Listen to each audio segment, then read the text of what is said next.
Whether you're using this app for your digital planner, general note-taking, or PDF annotation, this tutorial will walk you through how to use GoodNotes 5 on the iPad.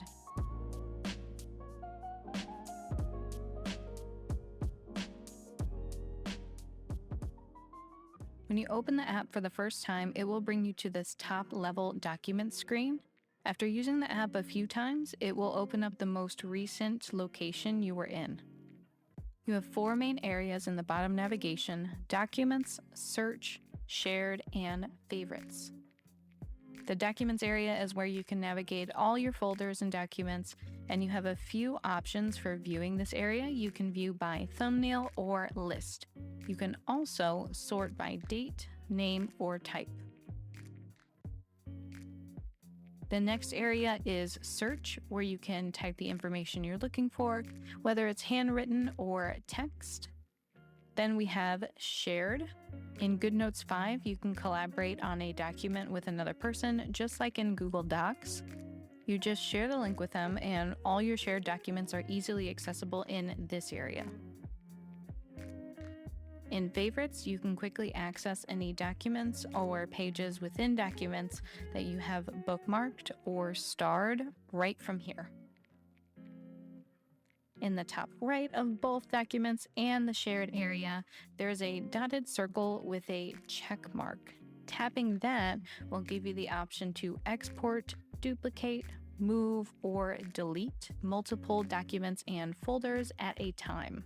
In all 4 of the bottom navigation areas, you can find a gear icon in the top right, giving you access to miscellaneous app options like notebook templates, settings, and the trash bin, in case you accidentally delete something and need to go back and restore it.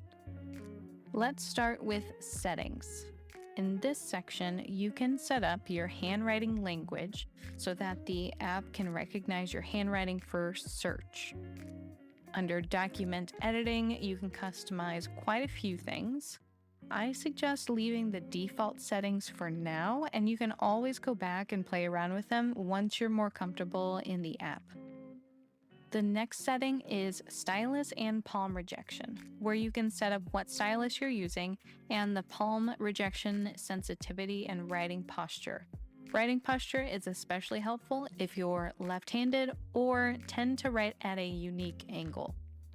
Make sure your notes are synced in the cloud with the next setting, the iCloud.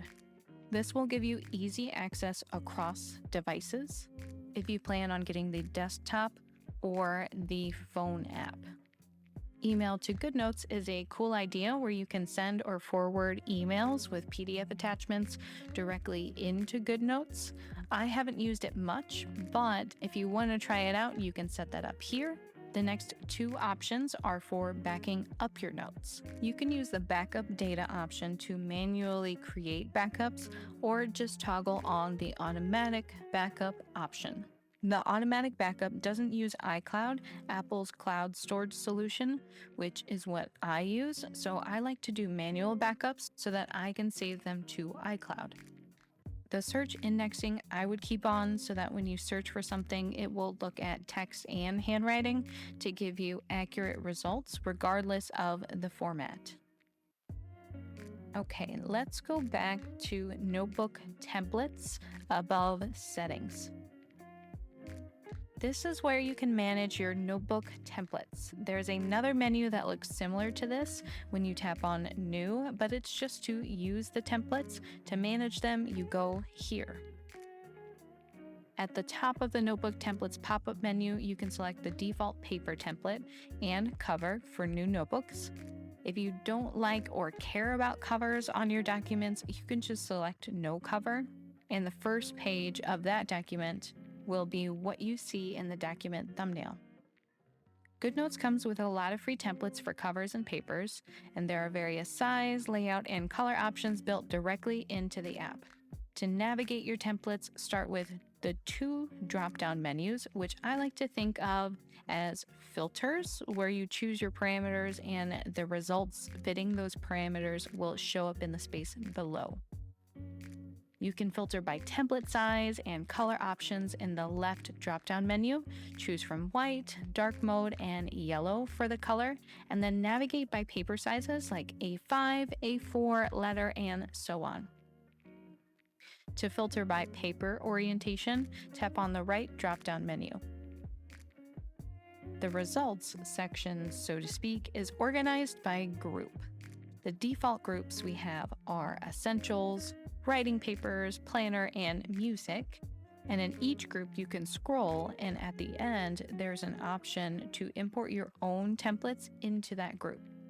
If these groups don't work for you and you want to organize templates another way, you can tap on the plus icon in the top right corner and create a new group. If you want to delete templates you know you won't use, tap Edit, select the one you don't want, and tap the trash icon in the top left. Now that we're familiar with the main screen navigation, the settings, and templates, let's look at the New Document menu. From the Documents area, you're going to tap New, and this gives you all the options for creating items in GoodNotes.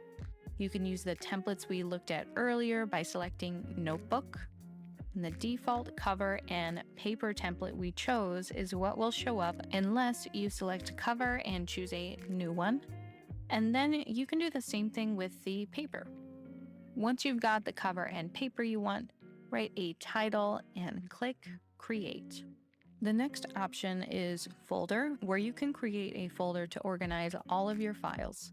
You can drag and drop files into your folders or use the select icon, the dotted circle with a check mark, to move many files at once. Something I love about GoodNotes is that you can have folders within folders, so that gives you a whole other layer of organization. Next, we have Import Images for importing existing images in your Photos library. Scan Documents, which allows you to scan a document directly into GoodNotes. Take a photo that will automatically add that photo to GoodNotes. Import an existing file, which is where you go to import anything you've purchased from our shop or download it as a freebie. Or create a quick note, which quickly creates a notebook with your default paper template that you set in the gear icon notebook templates menu. We're going to create a quick note to test out some of the features. Your documents will open in a new tab each time, and you'll see here that I have other documents I was working in before this, but you can get rid of a tab by selecting it and tapping the X in the top left of the tab. In the editor, you have two main modes, which are toggled on and off with the pencil icon in the top right. One is writing mode, which will give you access to the toolbar, and one is read-only mode, which makes the toolbar disappear. If you're working in a document with hyperlinks, you'll need to use the read-only mode to tap on the hyperlinks. They won't work in writing mode. Let's make sure this is in writing mode and look at the other options in this top menu. On the far left is where you can view the pages of your document in 3 different ways: thumbnails, favorites, and outlines. From the thumbnails view, you can drag and drop to reorder pages or tap on the down arrow in the bottom right of the thumbnail to access another menu. Here, you can add a page before the one you've selected, add one after, duplicate that page, add it to the outline, that third view option in this pop-up, export that single page, open it in a new window, or delete it. There's also a select menu here that functions like the one in the main screen. That will allow you to copy and paste, rotate, export, or delete multiple pages at the same time. The favorites view is where any pages that you've bookmarked will show up.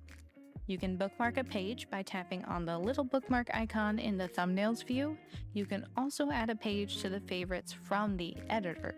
It's in the top left and is the same icon as the thumbnails view. The outline is where the pages you have added to your outline from the thumbnail view menu will appear. Some of these options are also available from the editor view. You can favorite a page in the top left. It's the same icon as the thumbnails view. And if you tap on the 3-dot menu in the top right, You'll also see an option to add the page to outline, copy it, rotate, and delete it. All options you also had in the thumbnails view. Jumping back to the menu in the top left of the editor, we have our magnifying glass to search for any text or handwriting in the document. And to the right of that favorites option, you'll see a share icon. From here, you can share the link to that document with someone you want to collaborate with, just like in Google Docs. You can also export the single page or whole document, print a single page or whole document, and then you have a few presentation options as well. In the middle of this top menu, you can rename your document or move it to a different folder. Some of these options are also available on the main screen, so if you go back to it in the top left and then tap on the down arrow of the folder or document thumbnail, you'll see you have the option to rename, duplicate, move, open a new window, export, share, or delete. Continuing with this top menu, these two arrows let you undo and redo actions. The page with the plus icon lets you add in new pages before or after your current page, or at the end of the whole document. You can add a page just like the one you're on, basically duplicating it, by choosing Current Template. And if you scroll, you'll see some template suggestions, and then View All Templates at the end, and More from Templates just underneath this section will bring you to that same menu to access all the page templates that you've set up. The other options here are similar to the ones in the new menu from that main screen. You have the option to add an existing image, scan a document directly into the document that you're in, take a photo that is added to the document, or import pages. The next icon is the read only and then writing mode that we went over, and then the three-dot menu, which has some similar options to the menu in the thumbnails view and also mixes in some new options we haven't seen before and options from the settings menu we looked at under the gear icon on that main screen. The new options are Change Template, which allows you to change the paper you're working on without losing your writing. Then we have Go to Page if you want to navigate to a specific page by typing in the page number instead of scrolling in the thumbnails view. And Clear Page, which will erase anything that you've created on the page with the tools in the toolbar like shapes, text, or handwriting. The option from that gear icon menu are things like scrolling direction, so which way your page scrolls, stylus and palm rejection, and the document editing options to play around with once you've gotten comfortable with the app.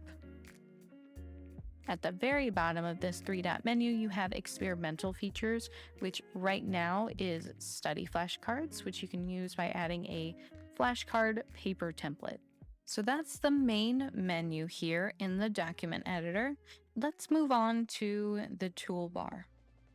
The toolbar is broken up into 3 different sections, separated by this thin gray line. The first section only has one item there, and it's the zoom window. It gives you an option to work zoomed into a document while seeing it zoomed out at the same time. I find this option more confusing to work in and prefer just to zoom in and pan around the page myself, but you may prefer this way of working in your documents. The next section in our toolbar is where you'll find the main tool options. You have the pen, eraser, highlighter, shape tool, lasso, elements tool, images, text, and laser pointer. Before we look at the menu options for customizing each of those tools, I want to point out the last toolbar section. That section functions more like a secondary navigation menu, meaning it changes depending on the tool that is selected. So if I choose the pen tool and then switch to the highlighter tool, you'll see the last section change. Same with the other tools. that section of the toolbar will adjust to show you additional options for customizing whichever tool is selected. With that in mind, let's go back and take a look at all the options you have for each tool in both their menu and the secondary navigation on the right. The first tool is the pen tool, and you have 3 different pen types: the fountain pen, ball pen, and brush pen. You can adjust the pen tip sharpness and pressure sensitivity, which are both extremely helpful if you plan to do any lettering in GoodNotes.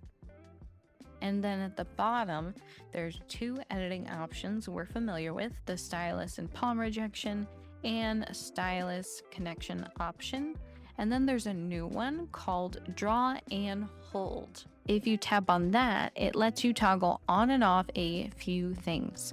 You can choose to have a perfect shape created out of your drawing if you hold your stylus down at the end of drawing. So if I went back and drew a circle and held it down at the end of it, it will snap my drawing into a perfect circle. And back in the options, you can also choose whether or not it fills in that shape when you draw and hold. The other option is snap to other shapes, which I would leave on because it makes it easier to move around and organize your shapes. In the pen tool secondary navigation, you can have 3 colors readily available and can change those colors by tapping on it. You can use the presets colors or add your own by tapping edit in the top right and choosing from this set of swatches, using the color wheel, or adding a color hex code. The custom option in the bottom right gives you the same options as the edit mode, which can be a little confusing.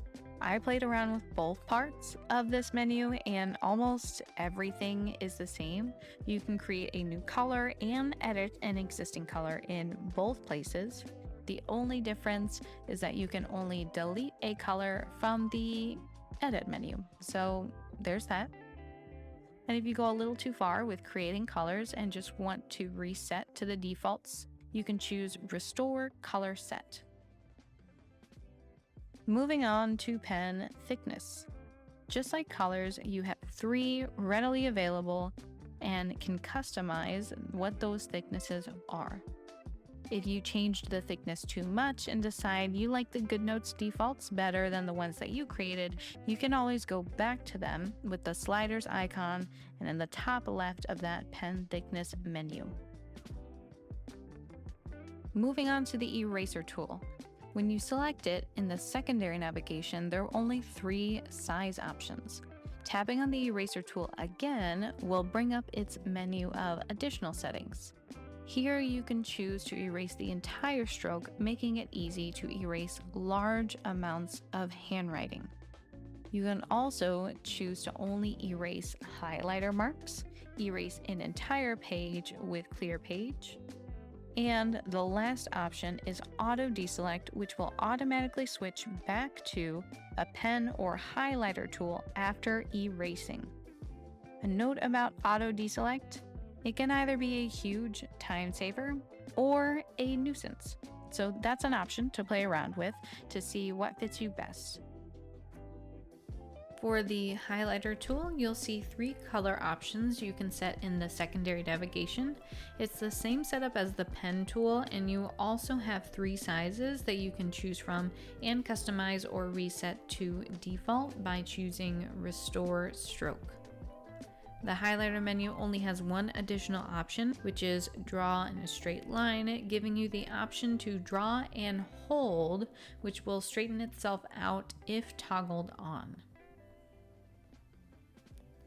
The shape tool is next, and if I'm completely honest, I feel like there are a lot of overlapping connected settings here with the pen tool, which can be confusing. So in the pen tool, you can toggle on draw and hold to create shapes, and if you choose the shape tool, you just don't have to hold. When you draw a shape, it will automatically create a perfect shape for you, and just like under the pen tool, you can also set whether or not the shapes are filled and if they snap to other shapes. If you change one of these settings, like fill from the shapes tool, you'll notice It also changes that setting in the pen tool, so they're connected in both places. Maybe that's to help people find the setting, whether they associate it with the shape tool or with the pen tool, but I find it more confusing to have the same thing in too many places, which I'm noticing more and more in GoodNotes, but it just might be me. Let's look at the Lasso tool. The Lasso tool allows you to precisely select different elements on the page to move or edit. If you tap on your selection, you'll see a menu to cut, copy, delete, resize, change the color, and take a screenshot. The Add Element options we'll cover in the next tool, but looking at the Convert option, this is where you can convert any handwriting into text. You can do this by tapping Convert, edit their conversion if it's incorrect, or add to it. Tap on the share icon in the top right. And if you want to keep this on the page, choose Copy, press and hold, and choose Paste. If you only want the Lasso tool to work on certain types of elements like images, handwriting, or text boxes, you can toggle those on or off in the Lasso menu here. The Elements tool is up next. This is a tool I'm more excited about than I thought I would be. This tool allows you to save frequently used objects to easily insert next time. You can save everything from stickers, stamps, and images to handwriting like formulas and calligraphy, and diagrams like graphs, shapes, and equations. Elements are organized into collections, and it comes with some default ones to get you started. Collections are located at the bottom of this pop-up menu. The first one on the left is Recents. The plus icon at the end allows you to add a new collection.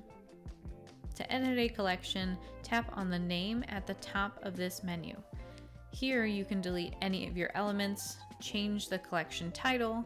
In the bottom left, you can import new items from your photos, and in the bottom right, you can import from your files or another location like Google Drive or Dropbox. To delete an entire collection, tap the three-dot menu in the top right and delete collection. Back to the Lasso tool. That Add Element option is how you can add anything you've selected with the lasso to one of your collections so that you can reuse it over and over. This is especially helpful for saving charts, diagrams, or equations that you've drawn. The last thing I want to point out about the Elements tool is the icon in the top right of the menu. This opens up the tool in another window. It's another workflow option for those that prefer to have their elements easily accessible at all times. Next to the Elements tool is the Images or Picture tool. The secondary navigation for this gives you the option to take a photo, which will then be added to that page. You'll also notice your most recent photos from your Photos app available here to tap and drag onto the page. To quickly add an image from any of your albums or folders on your device, just select the tool and tap on the page to bring up that menu. Once you've placed an image on the page, you can write on it, which can be helpful for customizing digital planners and notebooks. To edit an image, make sure to have the tool selected, or else those options won't show up. Editing options include moving, resizing, and cropping. You can also save an image with the Share option and add it to one of your element collections. To add a text box to your document, select the next tool, the Text tool. Then tap on the document and start typing. In the Text tool secondary navigation, you can customize the font, text size, paragraph style, and text box style. If you find a combination of settings that you want to use over and over again, the last icon here allows you to save those as a text style. All right, our very last tool is the laser pointer, which functions in a similar way to a physical laser pointer, but it has two options, which you can see in the secondary navigation. The first is a dot, and that will only appear with your stylus or finger and will disappear whenever you lift them. The other option lets you draw with a laser pointer and will also disappear a little bit after you lift your stylus. If you made it all the way to the end, thank you so much for watching, and if this thorough guide was helpful, make sure to like this video and hopefully I'll see you in the next one.